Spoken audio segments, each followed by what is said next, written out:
Di sebuah gang sempit pada larut malam, Bunga menyerahkan wang RM100,000 terakhirnya kepada seorang nenek yang tak sadarkan diri.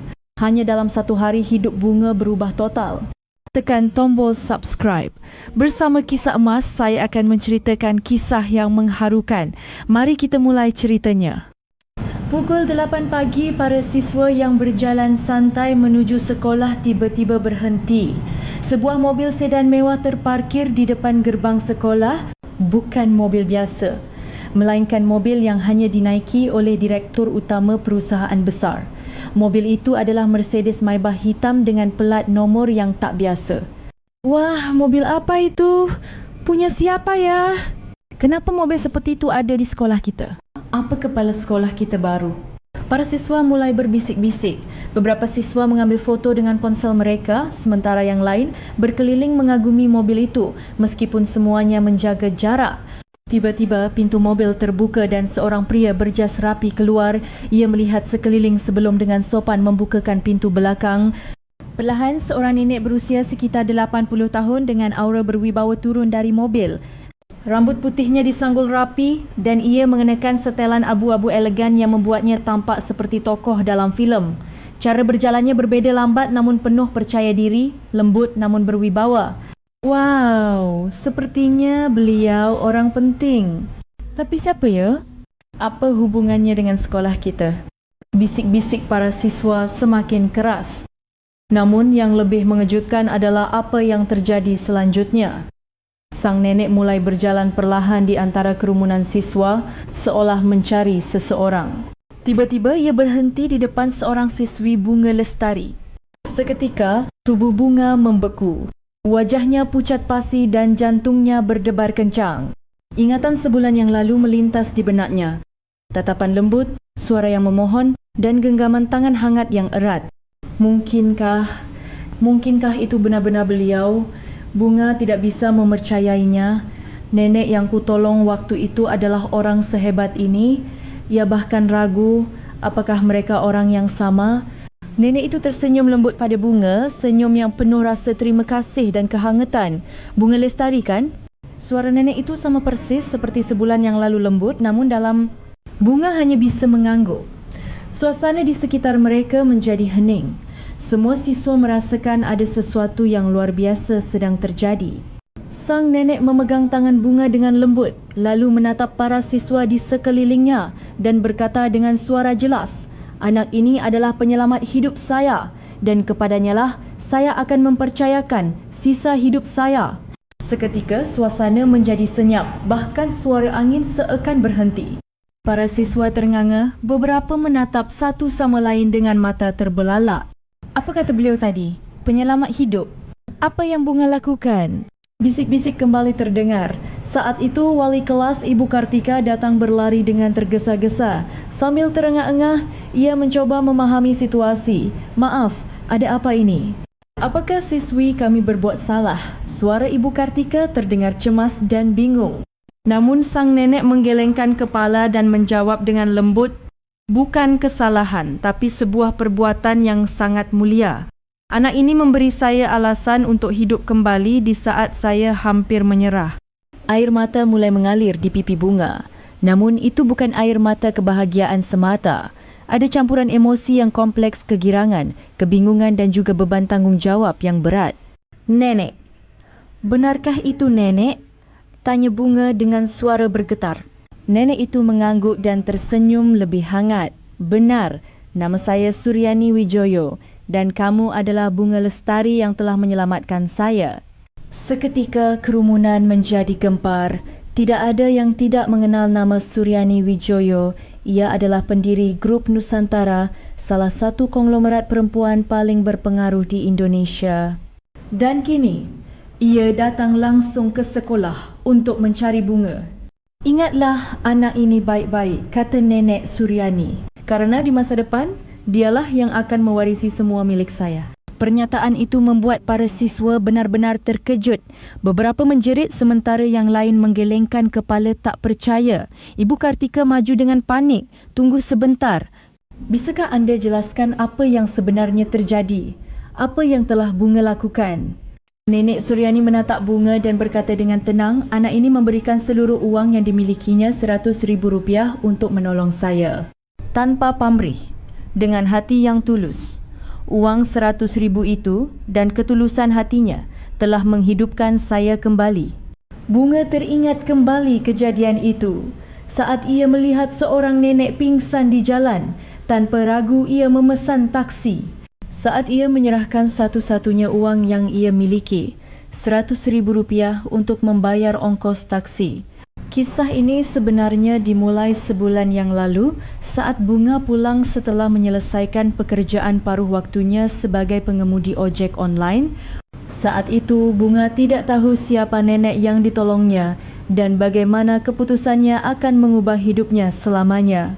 Mari kita kembali ke masa lalu dan melihat bagaimana kisah luar biasa ini dimulai. Semuanya berawal di suatu pagi yang biasa ketika Bunga menyalakan motornya pada pukul 5 subuh sebulan yang lalu. Pukul 5 pagi di sebuah kamar kos kecil. Bunga Lestari sudah bangun bahkan sebelum alarm berbunyi. Tubuhnya sudah terbiasa dengan jadual itu. Usianya baru 17 tahun, waktu yang terlalu pagi untuk remaja seusianya, tapi ini adalah rutinitasnya. Semangat hari ini, gumam Bunga pada dirinya sendiri sambil bangkit dari tempat tidur. Kamar kosnya sempit, hanya berisi tempat tidur, meja belajar kecil dan lemari pakaian sederhana. Di dinding tergantung foto keluarga, ayah, ibu dan Bunga kecil. Ibunya bekerja sebagai perawat lansia di luar kota dan hanya bisa pulang sebulan sekali. Beliau merawat seorang nenek di sebuah rumah sakit besar di Surabaya dan gajinya cukup lumayan sehingga ia tetap bekerja di sana. Ibu baik-baik saja kan? Aku juga akan bekerja keras, bisik Bunga pada foto ibunya. Ia lalu menuju wastafel. Di cermin tertempel surat yang ditinggalkan ayahnya. Tulisan tangan ayahnya yang rapi masih terbaca jelas di kertas yang mulai menguning itu. Bunga putriku, ayah pergi sebentar karena keadaan sulit, tapi ayah pasti akan kembali. Sampai saat itu bantu ibu baik-baik ya, dan yang terpenting jaga kesehatanmu. Belajarlah yang rajin dan bergaul dengan orang-orang baik. Ayah akan selalu menyayangimu. Setiap kali membaca surat itu, hati Bunga terasa sesak. Ia tidak tahu mengapa ayahnya pergi atau kapan ia akan kembali, tapi ia tidak pernah kehilangan harapan. Ayahnya pasti punya alasan. 3 tahun lalu, ayahnya tiba-tiba pingsan sambil memegangi dadanya. Saat itu Bunga masih SMP, ia begitu panik hingga tidak bisa berbuat apa-apa. Ia bahkan tidak bisa menelepon ambulans dan hanya menangis di samping ayahnya. Beruntung, seorang tetangga melihat dan membawanya ke rumah sakit. Setelah kejadian itu, ayahnya menjadi sangat murung. Suatu hari ia menghilang, hanya meninggalkan sepucuk surat. Ayah, aku baik-baik saja. Ibu juga tidak perlu khawatir. Cepatlah kembali dengan sehat. Bunga berbisik pada surat itu, sebuah ritual yang ia lakukan setiap pagi. Kemudian ia mengambil kunci motornya untuk mulai bekerja. Motor itu adalah peninggalan ayahnya. Meskipun motor bebek tua itu adalah satu-satunya sumber penghidupannya. Sebagai siswi SMA kelas 2, mencari nafkah lebih mendesak daripada fokus pada pelajaran. Berapa orderan hari ini? Bunga mengecek aplikasi ojek online di ponselnya. Sudah ada 5 pesanan pagi. Ia bisa menyelesaikan 4 di antaranya sebelum berangkat sekolah. Sambil menyalakan motor, Bunga berdoa dalam hati agar hari ini berjalan lancar. Pekerjaan ini berbahaya dan melelahkan, tapi inilah satu-satunya cara ia bisa mengirim uang untuk ibunya. Dalam sebulan, Bunga bisa menghasilkan sekitar RM1.500.000. Dari jumlah itu, RM1.000 ia kirimkan untuk ibunya dan sisanya RM500.000 untuk biaya hidupnya. Uang sewa kosnya RM400.000, jadi ia hanya punya RM100.000 untuk makan sebulan. Karena makan siang sudah ditanggung sekolah, untuk makan malam ia biasa makan mie instan atau nasi bungkus. Setidaknya aku masih bisa bersyukur, pikirnya. Bunga selalu berusaha berpikir positif. Meskipun hidupnya sulit dan sepi, ia sehat, ibunya juga sehat, dan ia percaya suatu hari ayahnya akan kembali. Bunga memeriksa alamat pengantaran pertama dan melajukan motornya. Udara pagi terasa dingin namun menyegarkan. Ia mengencangkan helmnya dan mulai berkendara dengan hati-hati. Apa yang akan terjadi hari ini? Entah kenapa, Bunga punya firasat, perasaan bahawa sesuatu yang istimewa akan terjadi. Tentu saja, saat itu ia tidak tahu bahawa dalam beberapa jam ia akan mengalami pertemuan yang akan mengubah hidupnya selamanya. Ia mengira hari itu akan menjadi hari yang biasa. Mengantar pesanan pagi, pergi ke sekolah, lalu kembali mengantar pesanan sore. Namun takdir akan datang di saat yang sama sekali tidak ia duga. Pukul 3 sore, Bunga baru saja menyelesaikan pengantaran terakhirnya dan sedang dalam perjalanan pulang. Ia merasa lega kerana telah melewati hari itu dengan selamat. Pagi ini 4 pesanan, sore ini 6, total 10 pengantaran selesai. Hari ini dapat sekitar 50,000, hitungnya dalam hati. Ia puas kerana target hariannya tercapai. Besok hari Sabtu, ia tidak perlu sekolah, jadi ia bisa mengambil lebih banyak pesanan. Saat melewati sebuah gang sempit, Bunga tiba-tiba berhenti. Ia mendengar suara rintihan dari arah depan. Sakit sekali, tolong. Bunga segera berlari dan menemukan seorang nenek tergeletak di jalan. Wajahnya pucat dan napasnya terengah-engah. Nenek itu mengenakan pakaian abu-abu yang tampak mahal. Aneh, mengapa beliau sendirian di geng seperti ini? Nenek baik-baik saja? Bunga segera mencoba membantu nenek itu duduk. Begitu melihat Bunga, ekspresi nenek itu tampak lega. Aduh, terima kasih nak. Tiba-tiba kepala saya pusing. Suara nenek itu lemah namun tetap terdengar berwibawa. Dari cara bicaranya, Bunga merasa beliau bukan orang biasa. Saya panggilkan ambulans ya, Nek. Nenek harus segera ke rumah sakit. Saat Bunga hendak mengeluarkan ponselnya, nenek itu mencengkeram tangannya dengan erat. Genggamannya lebih kuat dari yang Bunga duga, membuatnya terkejut. Jangan ambulans, tolong panggilkan taksi saja, saya mohon. Baik Nek, tapi ambulans lebih cepat dan aman. Nenek itu menggelengkan kepalanya. Wajahnya menunjukkan campuran antara permohonan dan ketakutan. Keluarga saya tidak boleh tahu. Kalau panggil ambulans, nanti ada catatannya. Tolong, panggilkan taksi saja. Bunga terkejut melihat ekspresi putus asa di wajah nenek itu. Sepertinya ada masalah keluarga yang rumit. Seketika, Bunga teringat hari ketika ayahnya pingsan 3 tahun lalu. Saat itu ayahnya memegangi dada dan terjatuh, dan Bunga hanya bisa menangis tanpa berbuat apa-apa. Kenangan itu masih menghantuinya sampai sekarang. Kali ini, aku harus menolong. Baik Nek, saya akan temani nenek. Tanpa ragu, Bunga memesan taksi. Untungnya, dari geng itu tidak jauh ke jalan raya dan taksi pun datang dengan cepat. Nenek, pelan-pelan bangunnya. Bunga dengan hati-hati memapah nenek itu masuk ke dalam taksi. Sang nenek mengangguk sambil dibantu Bunga. Mbak, yakin tidak apa-apa? Biaya rumah sakit tidak murah loh, tanya sopir taksi dengan nada khawatir. Bunga memeriksa dompet di tasnya. Termasuk upah ojek hari ini, total uangnya hanya Rp100.000. Tidak apa-apa Pak, tolong cepat ya, ke rumah sakit umum terdekat. Baik, kita ke rumah sakit medik utama ya. Begitu taksi melaju, nenek itu tidak melepaskan tangan Bunga. Ia lalu berkata pelan, "Terima kasih banyak nak. Saya tidak menyangka akan mendapat pertolongan seperti ini." Bunga merasakan sesuatu yang istimewa dari tatapan nenek itu. Bukan sekadar terima kasih, tapi sebuah perasaan tulus dan mendalam. Seolah-olah nenek itu sudah lama tidak merasakan kehangatan dari orang lain.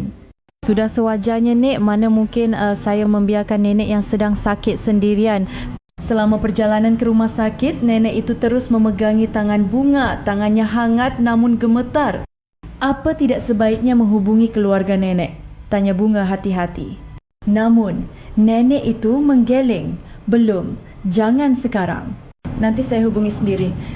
Dari nada bicaranya, Bunga yakin ada kisah mendalam di baliknya. Ia pun tidak bertanya lebih lanjut. Saat ini, kesehatan nenek itu yang terpenting. Saat tiba di rumah sakit dan hendak membayar ongkos taksi, Argo menunjukkan angka pas Rp100.000. Saat itulah seluruh uang Bunga habis. Rp100.000 mbak. Tanpa ragu Bunga membayarnya. Sopir taksi menatapnya dengan heran. Mbak benar tidak apa-apa? Sepertinya Mbak bukan keluarganya. Tidak apa-apa, Pak. Bunga tersenyum. Dompetnya kini kosong tapi ia tidak menyesal. Bisa menolong seseorang jauh lebih penting. Nenek itu menyaksikan semuanya dengan mata berkaca-kaca. Nak, kamu sampai segitunya. Nenek, ayo kita ke UGD. Saya bantu pendaftarannya. Bunga memapah nenek itu masuk ke dalam rumah sakit. Hingga saat itu Bunga sama sekali tidak tahu siapa nenek yang ditolongnya dan betapa besar makna dari keputusannya hari itu. Di ruang gawat darurat, sementara sang nenek diperiksa, Bunga menunggu dengan tenang di sampingnya. Nenek itu tidak pernah melepaskan tangan Bunga dan Bunga pun menggenggamnya erat. Semuanya akan baik-baik saja, Nek. Dokter akan merawat nenek dengan baik. Saat itu, sang nenek menatap Bunga dan berkata, "Terima kasih, Nak. Terima kasih banyak.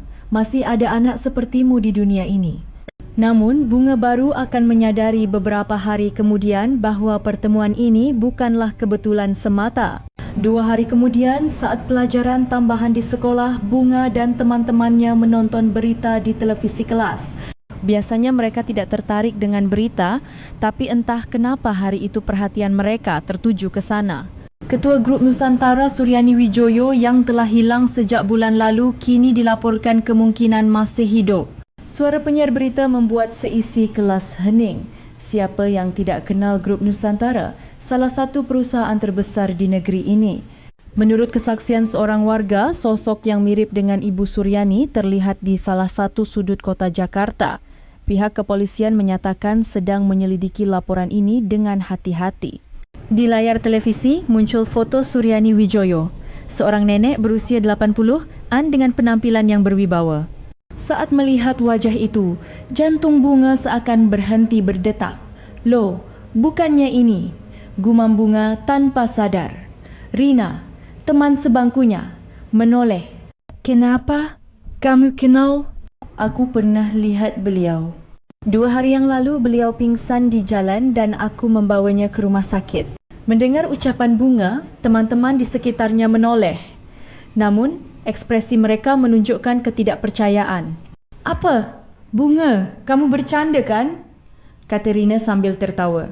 "Tapi Bunga serius. Sungguh, aku yakin itu beliau." "Hei Bunga, itu Suryani Wijoyo, Ketua Grup Nusantara, salah satu orang terkaya di Indonesia." Sela Agus, teman sekelas lainnya, dengan nada mengejek. Kenapa orang seperti beliau bisa pingsan sendirian di jalanan? Bunga sangat yakin. Wajah yang lembut namun berwibawa itu dan yang terpenting, tatapan mata istimewa yang tidak bisa ia lupakan. Tatapan yang penuh permohonan dan rasa terima kasih. "Aku serius.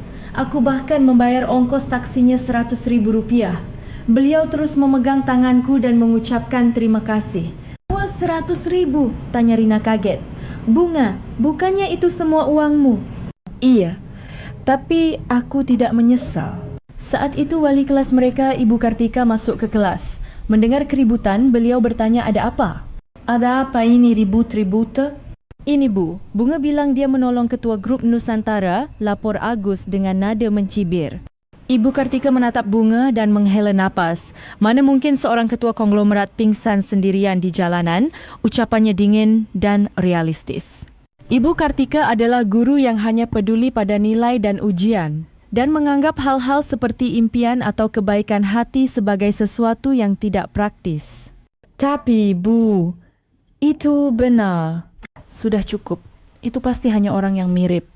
Jangan buang-buang waktu dan persiapkan diri kalian untuk ujian besok." Suara dingin Ibu Kartika membuat kelas menjadi senyap. Teman-teman Bunga pun tampaknya tidak lagi mempercayai ceritanya. "Bunga, sepertinya kamu salah lihat. Tidak mungkin ketua konglomerat muncul di lingkungan kita," kata Rina sambil menepuk pundak Bunga. Namun Bunga tidak bisa menyerah. "Tidak, aku yakin itu beliau." Tatapan matanya, ekspresi terima kasihnya. Malam itu, setelah pulang ke rumah, Bunga terus memeriksa berita. Ia mencari artikel tentang Suryani Wijoyo di internet. Di sana tertulis bahawa beliau adalah pendiri Grup Nusantara dan salah satu pengusaha wanita paling terkemuka di Indonesia. Kalau memang benar itu beliau, kenapa beliau ada dalam situasi seperti itu? Bunga penasaran, mengapa orang sehebat itu pingsan sendirian di gang sempit dan begitu enggan keluarganya tahu. Namun, tidak ada yang mempercayai ceritanya. Baik teman-temannya, gurunya, bahkan ibunya saat ditelepon hanya berkata, "Mungkin kamu salah lihat." Tidak apa-apa. Yang penting aku sudah melakukan hal yang benar dan itu tidak akan berubah. Bunga bertekad dalam hati. Meskipun tidak ada yang percaya, ia tidak menyesal telah menolong nenek itu. Namun, Bunga tidak tahu bahwa pada saat yang sama, di ruang direksi grup Nusantara, penyelidikan tentang dirinya telah dimulai. Dan beberapa hari kemudian, hal-hal aneh akan mulai terjadi di sekitarnya. Sejak berita itu tayang, perubahan-perubahan kecil mulai terjadi dalam kehidupan Bunga yang biasa. Perubahan itu begitu kecil sehingga awalnya tidak terasa, namun jelas ada sesuatu yang berbeda. 4 hari setelah berita itu disiarkan, Bunga memulai harinya seperti biasa mengantar pesanan dengan motornya. Namun, ia mulai merasakan sesuatu yang aneh. Loh, mobil itu. Saat Bunga keluar setelah menyelesaikan pengantaran pertama, sebuah mobil sedan hitam mewah terparkir di seberang jalan. Plat nomornya unik dan kaca jendelanya begitu gelap sehingga bagian dalamnya tidak terlihat. Pasti kebetulan, pikir Bunga mencoba tidak peduli. Mobil mahal memang sesekali lewat di lingkungannya. Saat ia dalam perjalanan ke sekolah setelah pengantaran kedua, ia melihat mobil sedan hitam itu lagi. Kali ini, mobil itu terparkir di depan sebuah minimarket dekat sekolah. Aneh, mobilnya sama seperti yang tadi.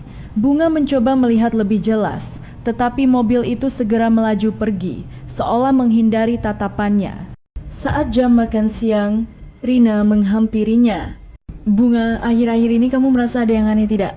"Aneh bagaimana?" "Anak-anak kelas bilang ada mobil mencurigakan yang sering muncul di sekitar sekolah. Pagi dan sore selalu ada." Bunga terkejut. Ternyata bukan hanya perasaannya saja. Mobil seperti apa? Katanya sedan hitam mewah. Plat nomornya juga aneh dan tidak ada yang tahu siapa di dalamnya. Saat itu, Ibu Kartika keluar dari ruang guru dan memanggil Bunga. "Bunga Lestari, kemari sebentar." Ketika Bunga tiba di ruang guru, ekspresi Ibu Kartika tampak serius. "Kamu akhir-akhir ini tidak bertemu dengan orang-orang aneh, kan?" "Tidak, Bu. Ada apa ya?" "Beberapa orang tua murid menelepon, katanya ada mobil mencurigakan yang sering muncul di sekitar sekolah. Saya khawatir ini ada hubungannya denganmu." Ucapan Ibu Kartika membuat Bunga bingung. Mungkinkah semua ini terjadi karena dirinya? "Saya tidak tahu apa-apa, Bu." "Sungguh? Apa mungkin ini ada hubungannya dengan nenek yang kamu ceritakan waktu itu?" Ibu Kartika masih belum percaya cerita Bunga, tapi kemunculan mobil aneh itu membuatnya khawatir. "Saya benar-benar tidak tahu, Bu. Saya memang melihat mobil itu." Apa? Kamu juga melihatnya?" "Iya. Tadi pagi saat mengantar pesanan, saya melihatnya 2 kali. Tapi setiap kali saya melihatnya, mobil itu langsung pergi." Ekspresi Ibu Kartika menjadi semakin serius. "Bunga, apa ada telepon aneh ke rumah orang tuamu? Atau ada yang mencarimu?" "Tidak ada, Bu. Tidak ada apa-apa." Namun, Bunga sendiri mulai ragu. Mungkinkah ini benar-benar ada hubungannya dengan nenek itu? Sepulang sekolah, Bunga mulai mengantar pesanan sore dengan motornya. Kali ini, ia bisa melihat mobil sedan hitam itu dengan lebih jelas. Ada seseorang di dalamnya, sepertinya seorang pria berjas yang tampak sedang mengamatinya. Pria itu terus menunggu sampai Bunga selesai mengantar pesanan dan keluar. "Apa-apaan ini? Apa dia benar-benar mengawasiku?" Bunga mulai merasa takut. Mungkinkah mereka orang jahat? Ataukah ini benar-benar ada hubungannya dengan nenek itu? Dalam perjalanan pulang, mobil itu mengikutinya dari kejauhan. Meskipun menjaga jarak, jelas sekali mobil itu membuntuti Bunga. Bunga segera mengubah arah dan menuju jalan raya yang ramai. Baru setelah itu mobil tersebut menghilang. Apa-apaan ini? Kenapa mereka mengikutiku? Sesampainya di rumah, Bunga segera mengunci pintu dan menutup gorden. Ia menelepon ibunya. "Bu, apa mungkin aku terlibat dalam masalah berbahaya?" "Kenapa? Ada apa?" Bunga menceritakan semua kejadian aneh belakangan ini kepada ibunya tentang mobil sedan hitam dan cerita yang ia dengar di sekolah. "Bunga, jangan terlalu khawatir. Mungkin itu hanya kebetulan. Tapi tetaplah waspada dan kalau ada apa-apa lagi, segera hubungi ibu. Ucapan ibunya sedikit menenangkan Bunga, tapi ia masih merasa cemas. Malam itu Bunga mengintip keluar dari celah jendela. Di kejauhan, ia bisa melihat samar-samar sebuah mobil sedan hitam terparkir dengan mesin mati. Mereka benar-benar mengawasiku. Bunga tidak bisa tidur kerana takut. Kenapa semua ini terjadi dan apakah semua ini benar-benar ada hubungannya dengan nenek itu? Namun, Bunga tidak tahu bahawa pria yang duduk di dalam mobil sedan hitam itu bukanlah orang jahat, melainkan Budi Santoso, Sekretaris Ibu Suryani Wijoyo. Dan ia ada di sana atas perintah atasannya untuk memastikan keselamatan Bunga. Sementara itu, di ruang direksi Grup Nusantara, Nenek Suryani sedang menerima laporan tentang Bunga. Laporan itu berisi semua detail tentang kehidupan Bunga, situasi keluarganya, bahkan nilai-nilainya di sekolah. Anak ini sungguh luar biasa, gumam Nenek Suryani sambil membaca laporan itu.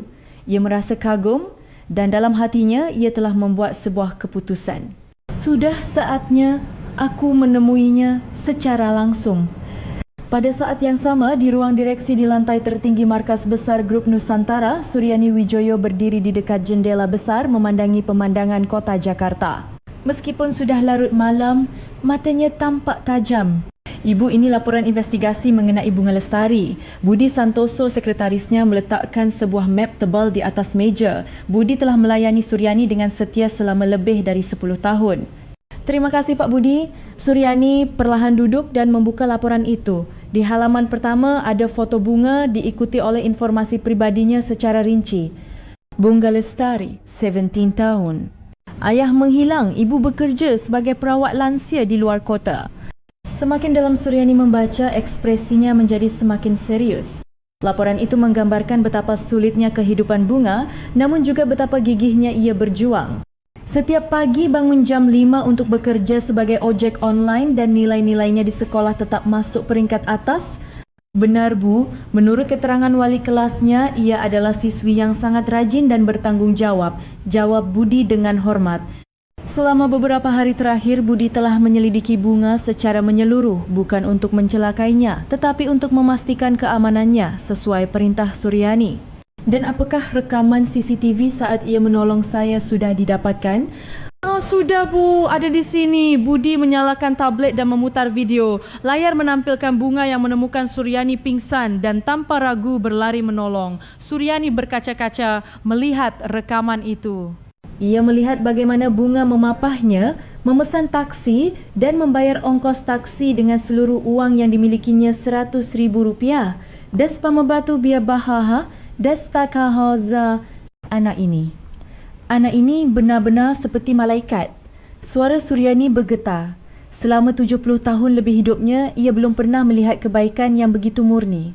Ibu, tapi keluarga ibu masih belum tahu di mana ibu berada.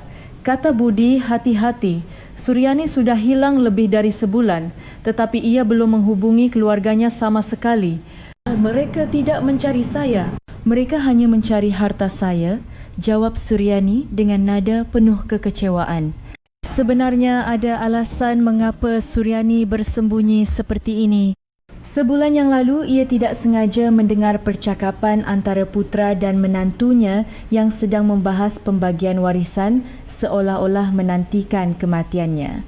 Ibu, ini sampai kapan ya begini? Jujur saja, sudah saatnya. Pelankan suaramu, tapi warisan harus kita pastikan aman. Mendengar percakapan itu, dunia Suryani seakan runtuh. Ia telah mengabdikan seluruh hidupnya untuk keluarga, tetapi ternyata mereka hanya menantikan kematiannya. Pak Budi, anda tahu kan kenapa saya kabur dari rumah sakit malam itu? Iya Bu, karena ibu tidak sengaja mendengar percakapan keluarga ibu. Benar. Saat itu segalanya terasa sia-sia. Untuk apa saya bekerja keras selama ini, fikir saya. Malam itu, Suryani diam-diam meninggalkan rumah sakit. Ia berjalan sendirian di jalanan Jakarta hingga akhirnya jatuh sakit dan pingsan. Lalu anak ini muncul. Tanpa pamrih, dengan hati yang tulus, ia menolong saya. Suryani kembali menatap foto Bunga. Lalu, apa rencana ibu sekarang? Saya sudah memutuskan. Saya akan mewariskan seluruh harta saya kepada anak ini. Budi terkejut. Ia sudah menduganya, tetapi mendengarnya langsung tetap saja mengejutkan. Tapi Bu, keluarga ibu pasti tidak akan tinggal diam. Saya sudah memberi mereka cukup. Pendidikan, kesempatan, uang. Tapi mereka tidak tahu caranya bersyukur. Suara Suryani terdengar tegas. Tampaknya ia sudah membulatkan tekadnya. Tapi anak ini berbeda. Meskipun hanya punya 100,000, ia tidak ragu-ragu. Hatinya, ketulusannya telah membuat saya ingin hidup kembali. Suryani meminta Budi untuk menghubungi pengacaranya. Ia ingin membuat surat wasiat baru dan Pak Budi, saya ingin bertemu langsung dengan anak ini. Bagaimana caranya? Saya akan mendekatinya dengan hati-hati, Bu, agar ia tidak terkejut. Budi mengangguk. Namun di dalam hatinya ia merasa khawatir. Mampukah seorang siswi SMA menanggung beban sebesar ini? Bu, bagaimana jika anak itu tidak mau menerima semua ini? Kalau begitu, itu adalah pilihannya. Saya tidak akan memaksanya. Suryani menatap keluar jendela. Matanya penuh harapan dan keyakinan. Tapi saya percaya. Dengan hati yang ia tunjukkan saat menolong saya yakin ia akan membuat pilihan yang tepat. Malam itu, untuk pertama kalinya setelah sekian lama, Suryani tidur dengan nyenyak. Beban di hatinya seakan terangkat. Dalam mimpinya, ia bercakap-cakap dengan hangat bersama Bunga. Sementara itu, Budi memikirkan hingga larut malam bagaimana cara mengatur pertemuan pertama dengan Bunga. Ia harus menemukan cara agar Bunga tidak terkejut namun tetap bisa merasakan ketulusan hati Suryani. Keesokan harinya, Bunga sedang merapikan motornya di depan sekolah setelah menyelesaikan pengantaran seperti biasa. Tiba-tiba, ia mendengar seseorang mendekat dengan hati-hati. Permisi, apakah anda Bunga Lestari? Bunga menoleh dan melihat seorang pria berjas rapi berdiri di hadapannya. Meskipun ekspresinya sopan, Bunga langsung merasa tegang. Sepertinya pria ini ada hubungannya dengan mobil sedan hitam yang muncul beberapa hari terakhir. Iya, benar. Anda siapa? Saya Budi Santoso dari grup Nusantara. Bolehkah saya meminta waktu anda sebentar? Budi memperkenalkan diri dengan sopan sambil menyerahkan kartu namanya. Bunga menerima kartu nama itu dan terkejut. Di sana tertulis kantor sekretaris ketua grup Nusantara. Grup Nusantara? Apakah ini ada hubungannya dengan nenek yang saya tolong waktu itu? Benar. Ibu Suryani Wijoyo ingin bertemu dengan anda. Jantung Bunga mulai berdebar kencang. Jadi benar, nenek itu adalah ketua grup Nusantara. Teman-temannya dan gurunya tidak ada yang percaya, tapi ternyata itu kenyataan. Jadi beliau benar-benar Ibu Suryani Wijoyo? Iya, benar. Ibu sangat berterima kasih atas bantuan anda. Ucapan Budi membuat Bunga masih sulit mempercayainya. Nenek yang ia tolong di jalanan ternyata adalah salah satu orang terkaya di Indonesia. Tetapi, kenapa Ibu Suryani ada di tempat seperti itu sendirian? Budi ragu sejenak, lalu menjawab dengan hati-hati, itu akan Ibu jelaskan sendiri. Beliau ingin sekali bertemu dengan anda sekarang.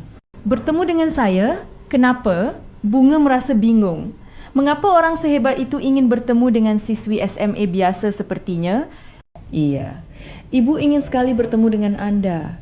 Tentu saja jika anda merasa tidak nyaman, kami tidak akan memaksa. Meskipun cara bicara Budi sangat sopan, Bunga masih ragu. Semua ini terasa seperti mimpi. Saya hanya melakukan hal yang sudah seharusnya. Bukan hal besar. Bagi ibu, itu bukan hal kecil. Ketulusan hati anda sangat berharga bagi beliau. Saat itu, teman-teman Bunga yang baru keluar dari sekolah melihatnya. Rina berlari menghampiri dan berbisik. Bunga, siapa orang itu? Dia memberimu kartu nama, apa ada hubungannya dengan pekerjaan? Bukan. Ini, Bunga bingung bagaimana harus menjelaskannya. Jika ia bilang akan bertemu dengan ketua grup Nusantara, teman-temannya pasti tidak akan percaya. Budi yang memahami situasi berkata dengan tenang, Bunga, silakan pikirkan baik-baik. Ini nomor kontak saya. Hubungi saya kapan saja jika sudah memutuskan. Ah, iya. Budi menuliskan nomor ponselnya di belakang kartu nama dan memberikannya pada Bunga. Kalau begitu, saya permisi dulu. Semoga harimu menyenangkan. Budi membungkuk hormat lalu pergi.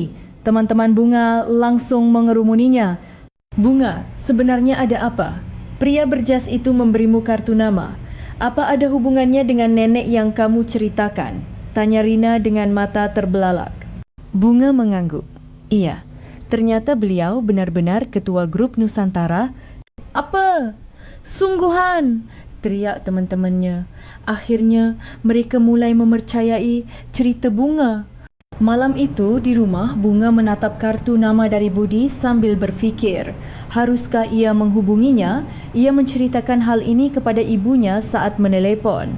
Bu, ternyata nenek yang aku tolong memang benar ketua grup Nusantara. Sekretarisnya datang menemuiku dan mengajakku bertemu. Apa?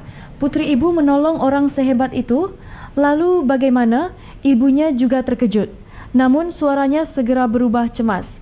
Bunga, jangan merasa terbebani ya. Apa yang kamu lakukan adalah perbuatan baik.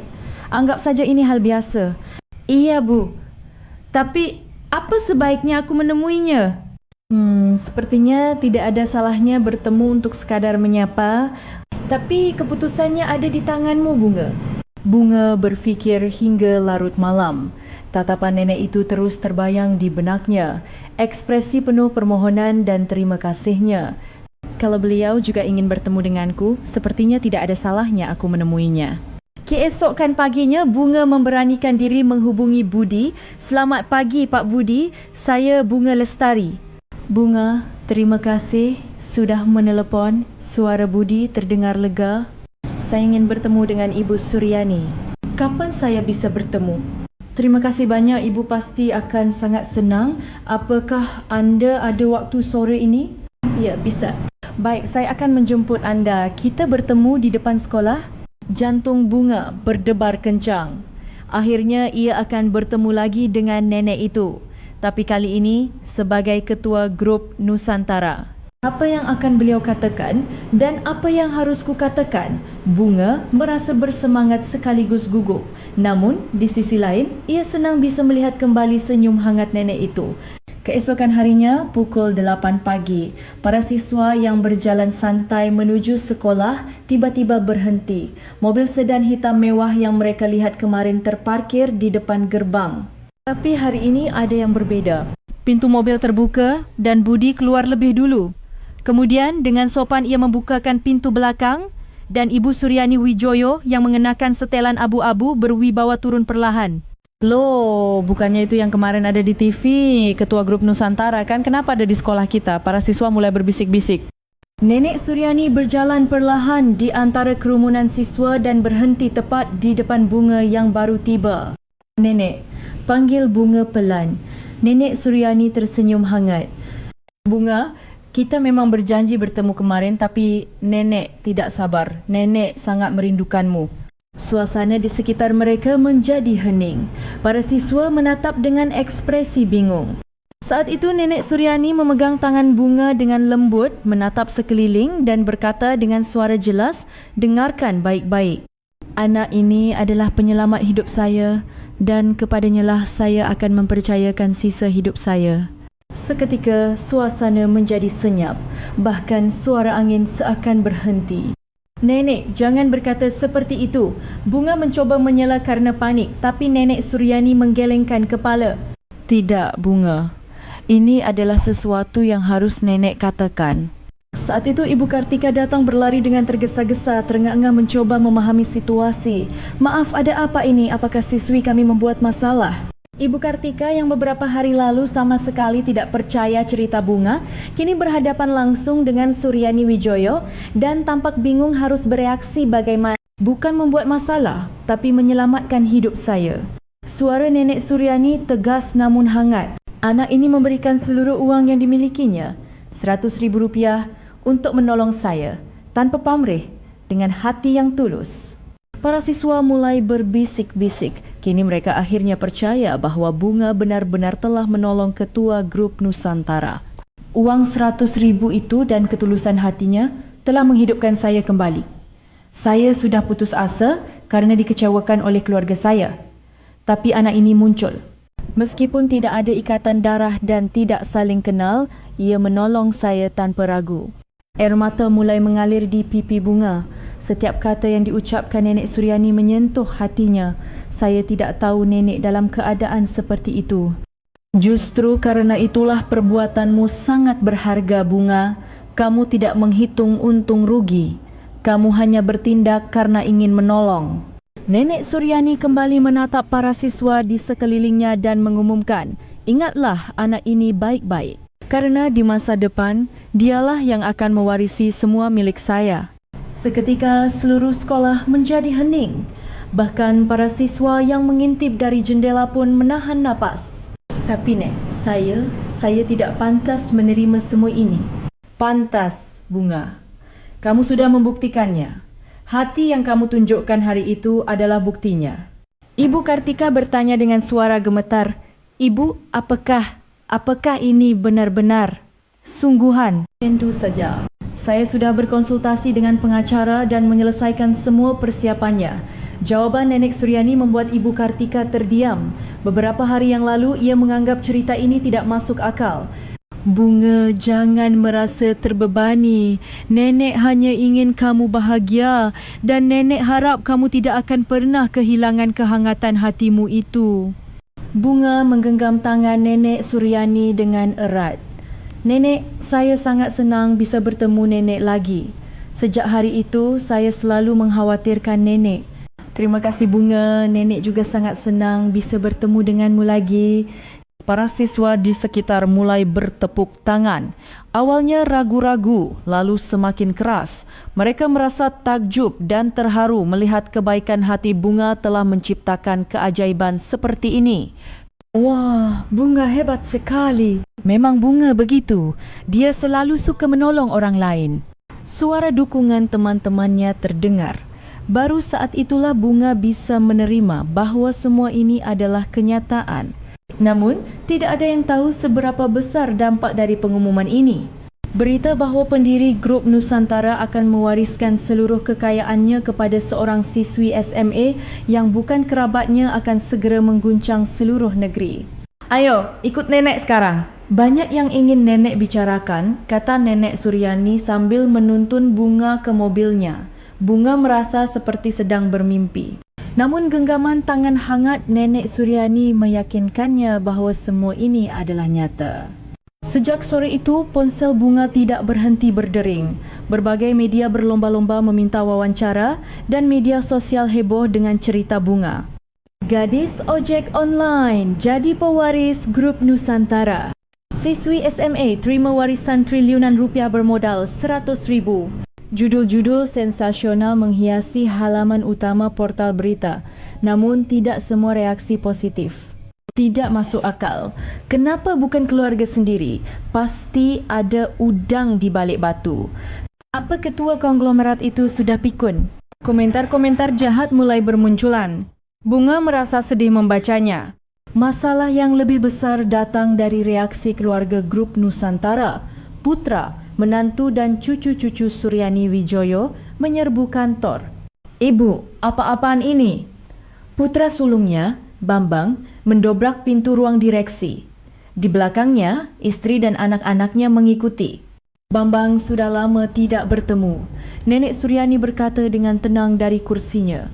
Meskipun sudah sebulan tidak bertemu putranya, ekspresinya lebih menunjukkan kekecewaan daripada kerinduan. Kami sudah mencari ibu ke mana-mana selama sebulan ini dan tiba-tiba ibu muncul dan memberikan semua harta kepada orang asing. Mencari? Benarkah? Suara Nenek Suryani terdengar dingin. Tentu saya. Kami lapor polisi, menyewa orang. Jadi kalian bukan mencari saya tapi mencari harta saya, ya? Ucapan Nenek Suryani membuat putranya terdiam. Memang benar. Setelah Nenek Suryani menghilang, mereka hanya sibuk membahas warisan. Ibu, bukan begitu. Saya mendengar semua yang kalian bicarakan saat saya di rumah sakit. Seketika, wajah putranya memucat. Ia sadar ibunya telah mendengar percakapan mereka sebulan yang lalu di rumah sakit. Ibu ini sampai kapan ya begini? Jujur saja, sudah saatnya. Kata-kata itu terngiang kembali di kepalanya. Maaf Bu, waktu itu kami terlalu khawatir. bukan khawatir tapi tidak sabar. Kapan saya mati dan mewariskan harta kan? Menantunya mencoba membela diri. Ibu, bukan begitu. Kami benar-benar khawatir. Tapi tiba-tiba, ibu memberikan semuanya pada anak yang tidak kami kenal. Anak yang tidak dikenal? Suara Nenek Suryani meninggi. Anak itu memberikan satu-satunya miliknya untuk menolongku. 100,000 itu seluruh hartanya, tapi dia tidak ragu. Apa kalian pernah melakukan hal seperti itu? Keluarga itu terdiam. Mereka memang tidak pernah melakukannya.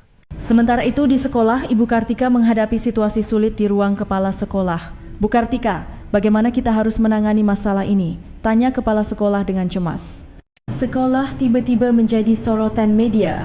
Saya tidak menyangka akan jadi seperti ini. Ibu Kartika merasa malu karena beberapa hari lalu tidak mempercayai Bunga. Bagaimana nilai Bunga di sekolah? Dia termasuk peringkat atas. Anak yang sangat rajin meskipun hidupnya sulit. Syukurlah. Kalau media bertanya, kita bisa bilang dia siswi yang baik. Namun, hati Ibu Kartika terasa campur aduk. Kata-katanya yang menyuruh Bunga untuk realistis terus terngiang di kepalanya. Malam itu, Bunga sedang berbincang dengan Nenek Suryani di sebuah kafe yang tenang. Nenek, saya tidak menyangka akan jadi sebesar ini. Keluarga Nenek pasti sangat marah. Bunga, maafkan Nenek, kamu jadi ikut susah kerana Nenek. Tidak apa-apa, Nek. Saya baik-baik saja. Hanya saja. Apa saya benar-benar pantas menerima ini? Nenek Suryani memegang tangan Bunga. Bunga, tahukah kamu kenapa Nenek membuat keputusan ini? Saya tidak begitu mengerti. Karena hati yang kamu tunjukkan hari itu. Hati yang menolong tanpa pamrih. Menurut Nenek, itulah arti keluarga yang sebenarnya. Mata Bunga berkaca-kaca. Tapi Nek, saya masih muda dan belum berpengalaman. Apa saya bisa memikul tanggungjawab sebesar ini? Pelan-pelan saja belajar, Nenek akan membantumu. Saat itu ponsel Nenek Suryani berdering. Telepon dari Budi Santoso. Ibu gawat. Keluarga ibu sedang mempertimbangkan untuk menuntut Bunga. Ekspresi Nenek Suryani mengeras. Menuntut? Atas dasar apa? Mereka menuduhnya melakukan penipuan dan memanfaatkan keadaan untuk menguasai harta. Bunga terkejut mendengar itu. Nenek, saya benar-benar tidak. Jangan khawatir Bunga, Nenek akan selesaikan semuanya. Suara Nenek Suryani terdengar tegas. Ia lalu memberi perintah kepada Budi. Besok adakan konferensi pers. Publikasikan rekaman CCTV dan catatan rumah sakit hari itu. Baik, Bu. Nenek Suryani menatap Bunga. Bunga, mungkin akan sedikit lebih sulit, tapi bisakah kamu mempercayai Nenek? Iya, Nek. Saya percaya pada Nenek. Malam itu, Bunga menelepon ibunya cukup lama. Ibunya mengaku khawatir, tetapi ia percaya pada Bunga. Dan yang terpenting, ia bangga dengan pilihan yang telah dibuat putrinya. Badai baru saja dimulai, tetapi Bunga dan Nenek Suryani dengan saling percaya, siap menghadapinya bersama. Sebulan telah berlalu. Rekaman CCTV dan catatan rumah sakit yang diungkap dalam konferensi pers berhasil membersihkan semua tuduhan. Terbukti bahawa Bunga menolong Nenek Suryani dengan hati yang tulus. Opini publik pun berbalik total. Orang-orang yang tadinya curiga kini mendukung Bunga. Anak yang luar biasa. Jarang ada siswi seperti dia zaman sekarang. Berani sekali dia membuat pilihan seperti itu. Pukul 8 pagi, Bunga kembali mengenakan seragam sekolahnya. Setelah sebulan menghindari sorotan media di rumah, ia memutuskan untuk kembali ke kehidupan sekolah yang normal. Bunga, Rina, sahabatnya berlari menyambutnya dengan gembira. Lama tidak bertemu. Kamu baik-baik saja kan? Pasti berat ya? Iya, tapi sekarang sudah tidak apa-apa. Nenek banyak membantuku. Bunga tersenyum cerah. Senyumnya tampak lebih dewasa dari sebulan yang lalu. Saat masuk ke kelas, Ibu Kartika menghampirinya dengan ekspresi menyesal. Bunga, Ibu benar-benar minta maaf karena tidak mempercayaimu. Tidak apa-apa, Bu. Saya mengerti, siapapun pasti akan sulit mempercayainya. Sikap lapang dada Bunga membuat Ibu Kartika semakin merasa bersalah. Beliau mengaku belajar banyak dari kejadian ini. Bunga, Ibu belajar darimu. Yang terpenting bukanlah nilai atau hasil, tapi hati yang hangat sepertimu. Saat jam makan siang, Bunga menerima telefon dari Nenek Suryani. Bunga, bagaimana sekolahnya? Baik, Nek. Teman-teman dan guru-guru sangat baik. Syukurlah. Tapi Bunga, Nenek punya satu permintaan. Iya, Nek. Apa itu? Nenek harap kamu akan terus hidup seperti sekarang. Jangan berubah karena punya banyak uang. Teruslah jaga hati tulusmu itu. Iya, Nek. Saya janji. Sepulang sekolah, Bunga kembali bekerja sebagai ojek online dengan motornya seperti biasa. Kini bukan karena uang, tapi karena ia suka bekerja. Loh, ini Bunga kan? Seorang ibu di tempat pengantaran pertama mengenalinya. Ah, iya Bu. Selamat sore. Saya lihat di TV, hebat sekali kamu. Tapi, kok masih ngojek? Saya suka bekerja, Bu. Ibu itu menatap Bunga dengan kagum dan memberinya uang tip lebih. Malamnya, Bunga makan malam bersama Nenek Suryani di sebuah restoran yang tenang. Kini, bertemu 2 atau 3 kali seminggu untuk berbagi cerita sudah menjadi rutinitas mereka. Nenek, bagaimana hubungan dengan keluarga Nenek? Masih canggung. Tapi seiring waktu pasti akan membaik. Sebenarnya, mereka pasti juga mengkhawatirkan Nenek. Nenek Suryani ternyata belum sepenuhnya menyerah pada keluarganya. Saya juga belajar banyak berkat Nenek. Saya jadi tahu bahawa di dunia ini masih banyak orang baik. Saat itu, Nenek Suryani mengeluarkan sebuah kotak kecil. Bunga, ini kalung yang Nenek dapatkan saat seusiamu. Sekarang Nenek ingin memberikannya padamu. Di dalam kotak itu, ada sebuah kalung yang kecil, namun tampak mewah. Nenek, tidak ada makna khusus. Ini hanya tanda bahawa Nenek menyayangimu. Saat Bunga mengenakan kalung itu, Nenek Suryani tersenyum puas. Nenek, saya juga punya sesuatu untuk Nenek. Bunga mengeluarkan sebuah amplop surat kecil dari tasnya. Ini, surat dari saya. Saya menulis hal-hal yang benar-benar ingin saya sampaikan pada Nenek. Nenek Suryani membuka surat itu. Tulisan tangan Bunga yang rapi terbaca. Untuk Nenek, hari itu uang 100,000 adalah seluruh milik saya. Tapi karena Nenek bilang uang itu telah memberi Nenek alasan untuk hidup kembali, saya merasa perbuatan saya sangat berarti. Bertemu dengan Nenek telah mengubah saya. Saya jadi bisa melihat dunia yang lebih luas dan ingin menolong lebih banyak orang. Saya berjanji akan menjadi orang yang bisa membuat Nenek bangga. Dari Bunga yang menyayangimu. Nenek Suryani membaca surat itu dengan mata berkaca-kaca. Terima kasih Bunga, terima kasih banyak. Beberapa bulan kemudian, Bunga menjadi duta untuk yayasan beasiswa yang dikelola oleh Grup Nusantara. Tugasnya adalah membantu siswa-siswi dari keluarga kurang mampu, sebuah pekerjaan yang sangat ingin Bunga lakukan. Selamat siang, saya Bunga Lestari. Saya ingin memberikan harapan kepada teman-teman yang berada dalam situasi sulit seperti saya dulu, kata Bunga dalam sebuah konferensi pers. Para wartawan bertepuk tangan. Saya ingin membagikan bantuan yang telah saya terima kepada lebih banyak orang. Saya ingin menunjukkan betapa besar perubahan yang bisa diciptakan oleh sebuah kebaikan kecil. Malam itu, Nenek Suryani dan Bunga berjalan melewati depan rumah sakit tempat mereka pertama kali bertemu. Bunga, apa kamu tidak menyesal? Menyesal kenapa, Nek? Menghabiskan uang 100,000 hari itu, padahal itu seluruh milikmu. Bunga tersenyum cerah. Nenek, hari itu 100,000 memang seluruh milik saya, tapi berkat pilihan itu, saya mendapatkan jauh lebih banyak. Saya bertemu Nenek, belajar arti keluarga yang sebenarnya dan melihat dunia yang lebih luas. Nenek Suryani juga tersenyum hangat. Iya, Nenek juga menemukan alasan untuk hidup kembali setelah bertemu denganmu hari itu. Sepertinya kita memang ditakdirkan bertemu. Keduanya berjalan perlahan sambil berpegangan tangan. Meskipun tidak terikat oleh darah, mereka adalah keluarga sejati yang tulus menyayangi satu sama lain. Dan di atas jalan yang mereka lalui, senja yang hangat turun menyinari. Kisah yang berawal dari sebuah kebaikan kecil ini berakhir dengan indah. Terkadang di sekitar kita ada orang-orang yang membutuhkan bantuan. Saat itu tiba, jangan ragu untuk mengulurkan tangan dengan hangat seperti Bunga. Kebaikan kecil itu bisa menjadi perubahan besar yang mengubah hidup seseorang. Seperti yang ditunjukkan oleh Bunga dan Nenek Suryani, Keluarga sejati tidak dimulai dari ikatan darah, tetapi dari hati yang tulus saling menyayangi. Jika anda menyukai cerita hari ini, silakan tekan tombol subscribe dan like. Dan jika anda mau, bagikan juga pengalaman hangat anda di kolom komentar. Terima kasih. Sampai jumpa di cerita berikutnya yang lebih mengharukan dan hangat. Semoga hari anda berakhir dengan hangat. Google Search Suggestions. Display of search suggestions is required when using Grounding with Google Search. Learn more on the Google logo.